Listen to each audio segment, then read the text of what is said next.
In section 2, we want to have a look at word problems which involve the sort of equations we just studied in section 1. Now, I want to give you 4 guidelines for dealing with word problems. These are not meant to be inclusive or all of the steps that you will need, but it's a good place to keep on track. Identify the variables simply means you need to write down specifically what it is you are looking for and what variables you're going to be using for describing that. Then you want to come up with the equation. This is where creativity comes in and experience. Then solving the equation is what we just got through doing in section 1. And finally, oftentimes there are more than one answer, and sometimes we need to deal with writing our answer in an acceptable format. So when you first encounter a word problem, you want to always begin by reading through the word problem without paying so much attention to details. Don't be trying to come up with equations or write any answers or anything like that. Just get acclimated to the words in the problem. When you get to the end of the word problem, you need to kind of perk up a little bit, because 99% of the time, the last sentence of a word problem is your clue to what the variables need to be, which is what step 1 is in my list. In this example, we're asked to find the dimensions of a rectangle. The dimensions of a rectangle are the length and the width. So we have to come up with something to describe these two quantities. In reading the rest of the word problem, in reading the first sentence of the word problem, we're told the length is 2 more than the width. Now that's kind of a clue. If I were to label the width with an X, if the length is 2 more than the width, then it would be an X plus 2. Now there's no magic in using X's as your variables, other than it's just very traditional. You could have used W and W plus 2. However, once you have acknowledged that this first sentence is what we used to produce our variables, you can cross it out and get it completely out of your mind. Somehow, in the rest of the sentences, we need to come up with an equation. As I read through this second sentence, the thing that really catches my eye is that word right there. Now, if you don't know what perimeter is, you're going to need to find out. So maybe we need to go Google it or something like that. But I will explain it here. If this is a rectangle, length and width, if we start at this corner, the perimeter means around the outside. So that would be 2 times the length plus 2 times the width. And we just got through writing this down. The length is X plus 2, and the width is X.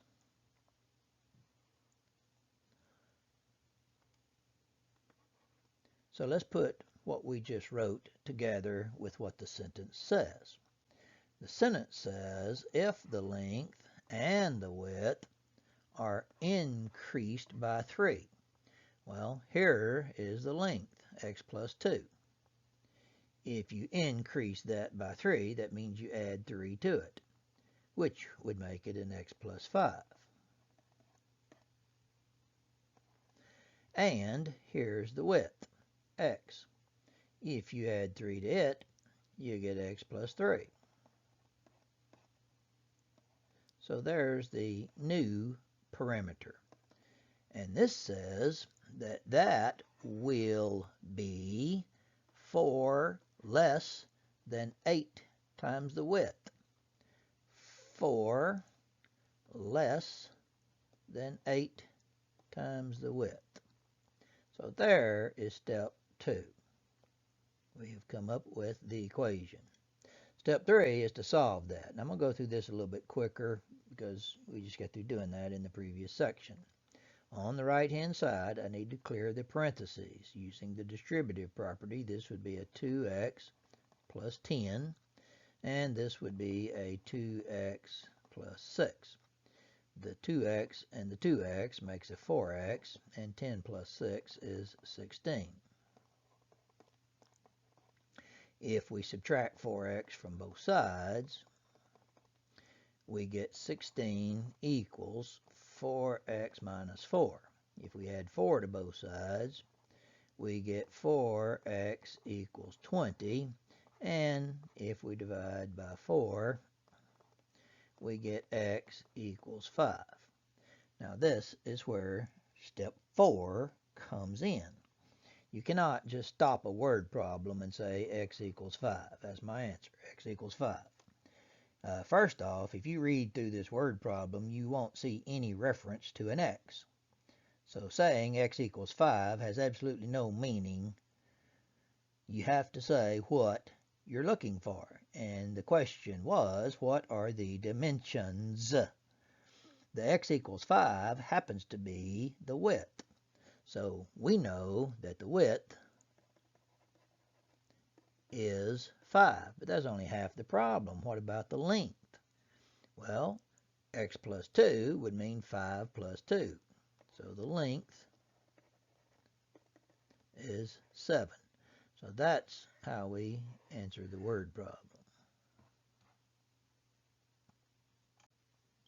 Now you can see that this problem is referred to as a motion problem. I call them distance, rate, and time problems because what you're going to need to do is to set up a chart. Distance, rate, and time. Every one of these sorts of problems are going to have 2 scenarios.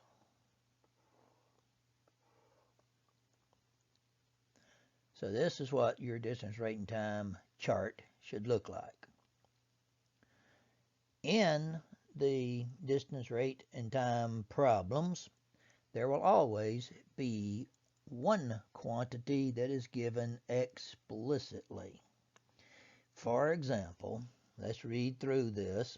Chrissa drove to her grandmother's house. She averaged 40 miles an hour. She's 48 miles an hour coming back.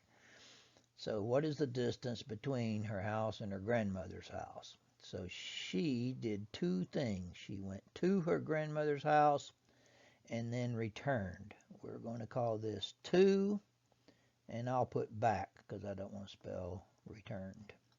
So she went to Grandma's house. She came back from Grandma's house. Now this says the speed was 40 miles an hour to Grandma's house. So right here, we're going to put a 40 to Grandma's house, rate or speed, and coming back, her speed was 48. So that is explicit. In other words, we know those 2 numbers. The question is asking about the distance. So how about if we use a variable for that? And again, the traditional variable is going to be an x. So what do we know? We know that Chrissa drove to grandmother's house. Chrissa drove from grandmother's house back to her house. Assuming she took the same route going home as she did going to grandma's house, those 2 distances have to be the same. So if we're going to use x for that, we can put an x in both of these spots. Now the magic to this is the relationship between the distance, rate, and time. And that's why I use the chart like I do here. We know that d is equal to r times t. which means if we divide both sides by r, that t is equal to d divided by r. Which means after we have filled in these first two boxes, the t box for 2 gets an x over 40, and the back box gets an x over 48. So now we're ready to write our equation. Looking at this sentence, we're told her driving time on the way home was 1 hour less. Now, let me kind of write that in a sentence. Her time coming back is 1 hour less than the time going to. So what is the time coming back? That's what we've got right there. Is means equals. 1 hour less than means something minus 1. And the something is the time to Grandma's house, which is x over 40. So there is our equation. Now remember, to solve fraction equations, we always want to start by fixing it where there are no fractions, which means multiplying by a common denominator. Now there's no need to struggle with this common denominator.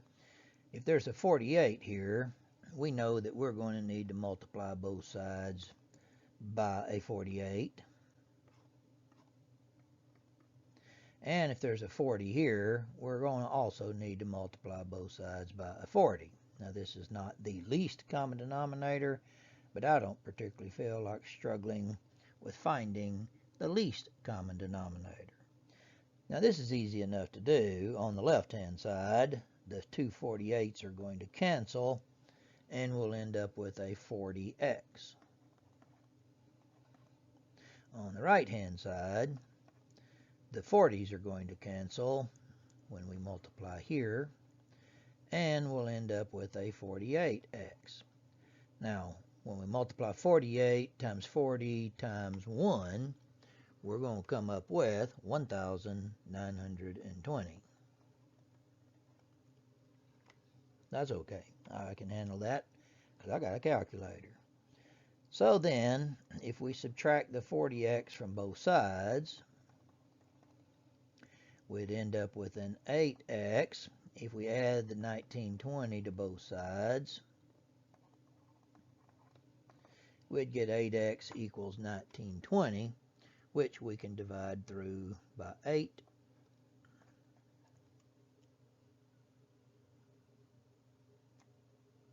And come up with 240. Now in this problem, that happens to be the answer. That's what we were looking for, the distance. So it's 240 miles.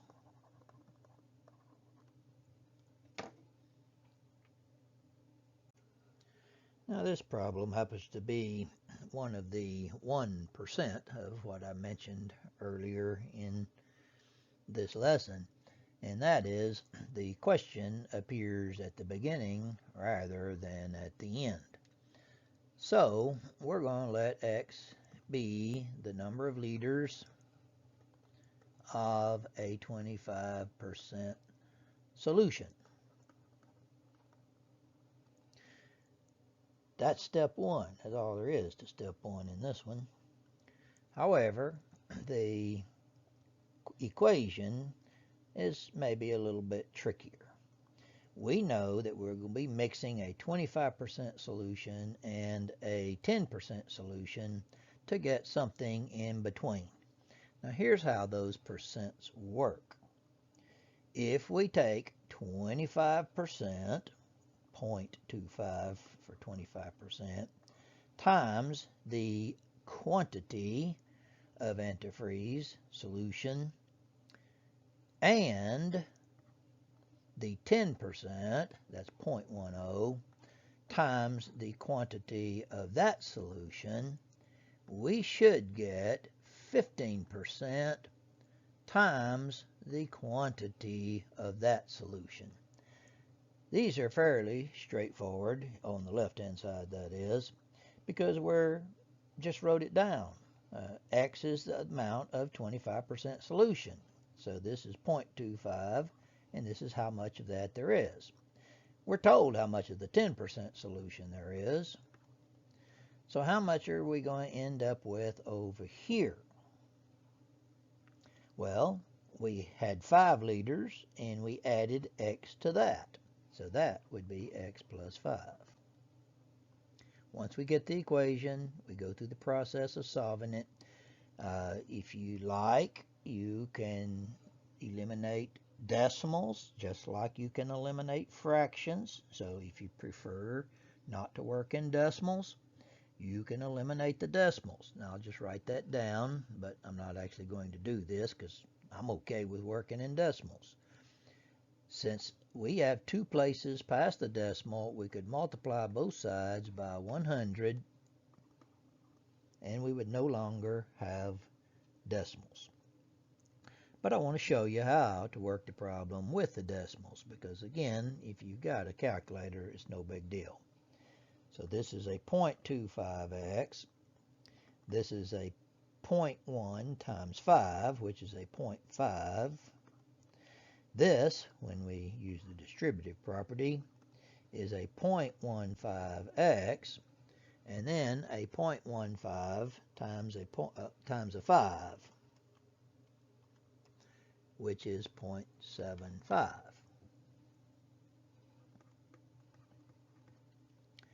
We will subtract the 0.15x from both sides. That disappears. We get 0.1.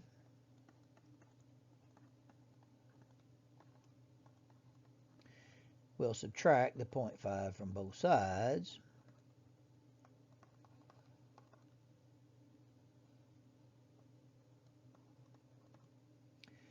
And then we'll divide both sides by 0.1, which you can see this comes out to be a 2.5. And so that, step 4, is the answer.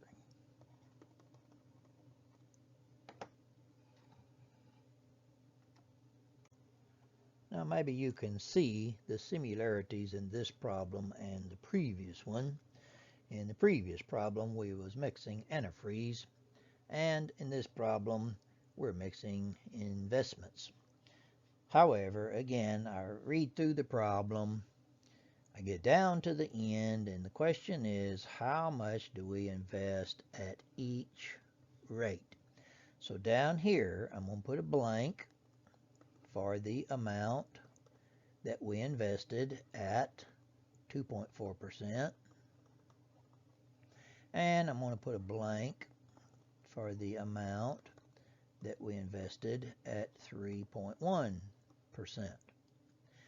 Now, one of those can be an X. It's not going to really matter which. If I put an X here, if he had $28,000 to invest, and he invested this much in this account, then the amount he has left for the other account is how much he started with minus that. So there's our 2 variables. Now we need to write an equation. The equation happens to be concerning the interest. And the way you come up with interest is you take the amount invested times the interest rate. So for the first investment, the 2.4%, he invested X amount, and the rate was 2.4%. Now in decimals, that's 0.024. The other investment, he invested $28,000 minus X at 3.1%. Now that's 0.031. The total of his investments, the total interest from his investments, is $784. Now to save time, I'm going to just give you the answer to this, and you can go through the details on your own.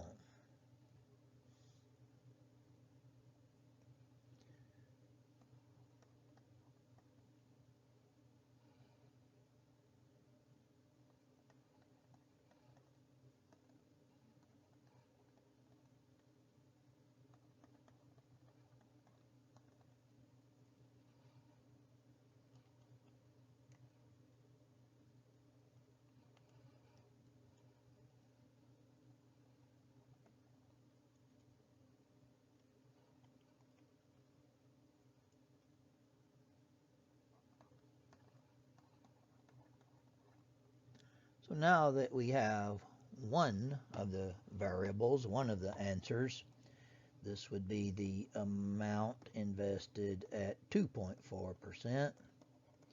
We look back to what we wrote in the very beginning, and we come up with the other one, which would be 28,000 minus 12,000.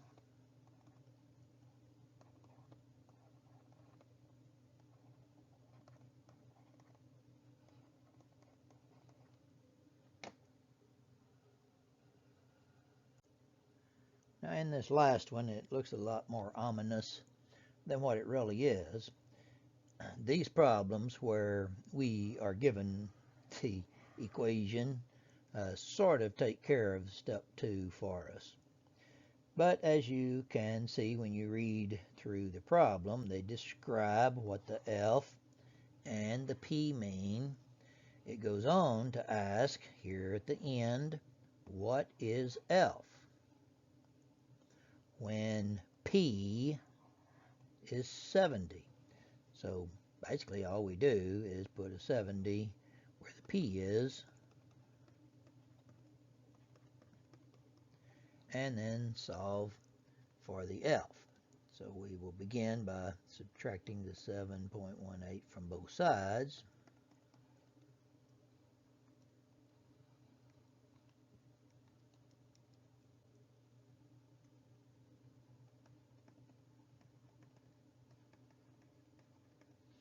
And dividing by the 1.06.